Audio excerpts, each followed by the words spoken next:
শুভ সকাল বন্ধুরা, আবার একটা নতুন দিনের শুরু।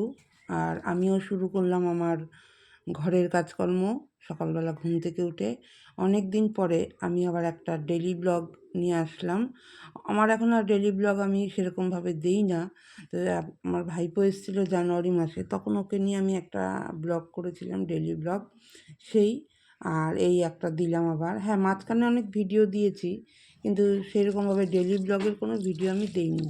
তো তারপরে দেখো, ভাবলাম কি চলো তোমাদের সাথে আজকের দিনটা আমি শেয়ার করি।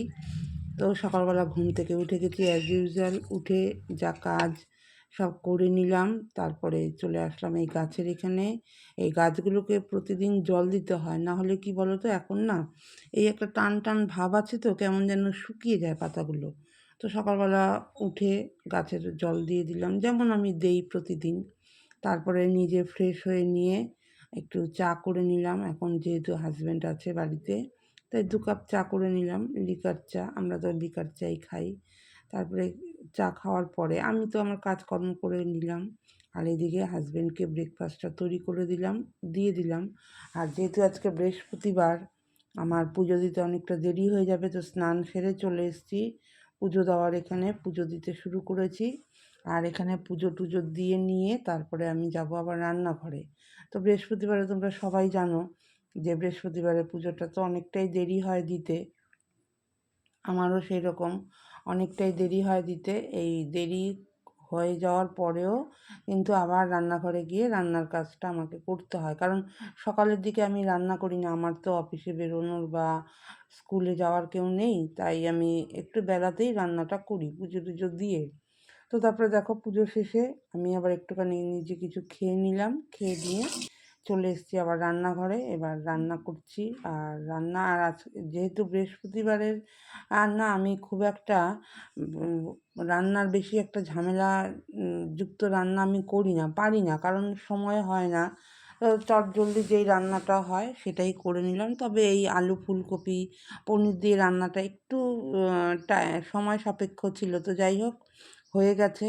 তো এখানে রান্নাবান্না করে নিলাম, আর রান্নাবান্না করে প্রতিদিনকার মতনই হাজব্যান্ডকে আগে দিয়ে দিই খেতে। ওনাকে দিয়ে দেওয়ার পরে তারপরে আমি আমার কাজকর্মগুলো সেরে নিয়ে আমি খাওয়া দাওয়া করি। তো এখানে ওনাকে দিয়ে দিয়েছি, এখন উনি বাড়িতে আছেন। আর উনি যখন না থাকে, কাজকর্ম সেরে আমি নিজেই খেয়ে নিই। তো উনি খেতে খেতে এদিকে দেখো আমার বাসন কোসন মাজা ঘষা সবই হয়ে গেছে। কারণ এই বাসন মাজতে বড় সময় লাগে, কারণ অনেকগুলো বাসনে বেরিয়ে যায়। এই বাসন টাসন মাজাতে অনেকটাই সময়ের ব্যাপার লাগে, সব কিছুই তো সময় লাগে বলো। তারপরে দুপুরের কাজ তো হলো যথারীতি। সন্ধ্যাবেলা একটুখানি সন্ধে পুজোটা দিয়ে নিলাম। সন্ধে পুজো দিয়ে তারপরে দেখো এই 1 কাপ চা নিয়ে বসেছি সন্ধেবেলা। এই চাটা একটু আমি আরাম আয়েশ করেই খাই, টিভি দেখি আর একটু আরাম আয়েশ করেই চাটা খাই। কারণ কি, সন্ধ্যের দিকে এই টাইমটায় আমার 1-1.5 ঘন্টা সেরকমভাবে কোনো কাজ থাকে না। হ্যাঁ থাকে, ঘরের কাজ থাকে না, থাকে হচ্ছে মোবাইলের কাজ। সেইটা আমি এই সন্ধেবেলা বসে বসেই করি।